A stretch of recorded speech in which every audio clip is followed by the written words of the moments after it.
All right, so let's start with the big story that we are tracking on WION at this hour, where leaders from around the world have gathered in New York for the 76th edition of the United Nations General Assembly.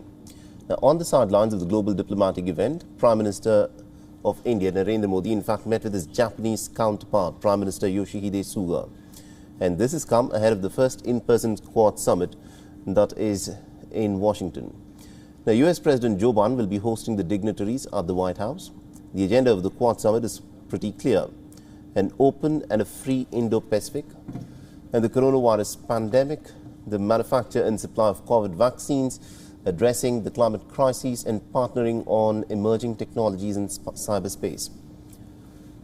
Early in the month of July, Biden's Indo-Pacific coordinator Kurt Campbell had said that the long-planned in-person meeting should in fact bring about some decisive commitments on the issue of vaccine diplomacy and infrastructure.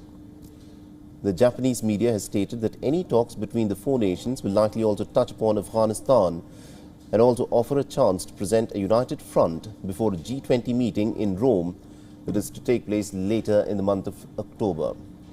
The summit is being seen as a challenge to China. And the high-level meeting has, of course, come just a few days after the United States and Australia, along with the United Kingdom, had announced the AUKUS deal, which is a military partnership. The aim of this deal is, of course, to try and contain Beijing's growing influence in the Indo-Pacific. And under the AUKUS deal, the United States will provide Australia 8 nuclear-powered submarines, boosting Australia's naval prowess.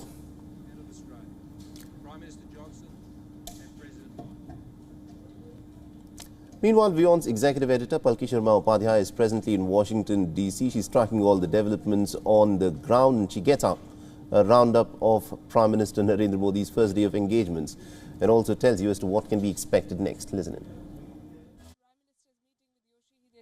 Has been described as very comprehensive. They want to take the bilateral relationship forward. They discussed a whole host of things. Remember, the Japanese Prime Minister was to visit India in April, but that could not happen because of the second wave of the COVID in India. So this was an opportunity for them to take this forward. India and Japan have been very strong allies. India and Japan are also the only two Quad members who are not part of the AUKUS. So that makes this relationship even more special. And it's also important to note that Yoshihide Suga is going to be leaving office in the next week or 10 days from now. So it was a good opportunity, I understand, for both sides to share and to discuss issues of common interest. They both face a common adversary in China, although they do not say it in so many words.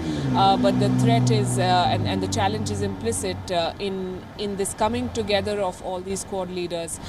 So that's something that was very much on the agenda. We're given to understand the Indian side saying that yes, China was discussed. It was quote unquote one of the many issues discussed. So it did come up in the conversation. We are given to understand that the Quad is an alliance that stands for something and not against someone. So that is a clear message on where they stand vis-a-vis China. They want to focus on infrastructure. They want to focus on development. And that's, I would say, also another way of taking on China, because China has pushed its expansionist agenda through the Belt and Road Initiative. Now, the Prime Minister is talking about one grid, one sun, and initiatives like this that talk about tackling climate change, but also talk about the coming together of countries and companies and investment in India. So a whole lot of things are expected. Does the formation of the AUKUS put a question mark on the relevance and the future of the Quad? A lot of people think it does. But at the same time, the members of the Quad say that this is a totally different grouping. While AUKUS is completely military in its form and structure, Quad has a much more diverse agenda. It talks about a free and open Indo-Pacific. It talks about democratic values. It talks about vaccine cooperation and fighting the pandemic collectively and jointly. It talks about developing alternative supply chains and reducing dependence on China. So yes, you could say that there is an effort at the containment of China, but at the same time, it is a constructive effort rather than a reactionary approach.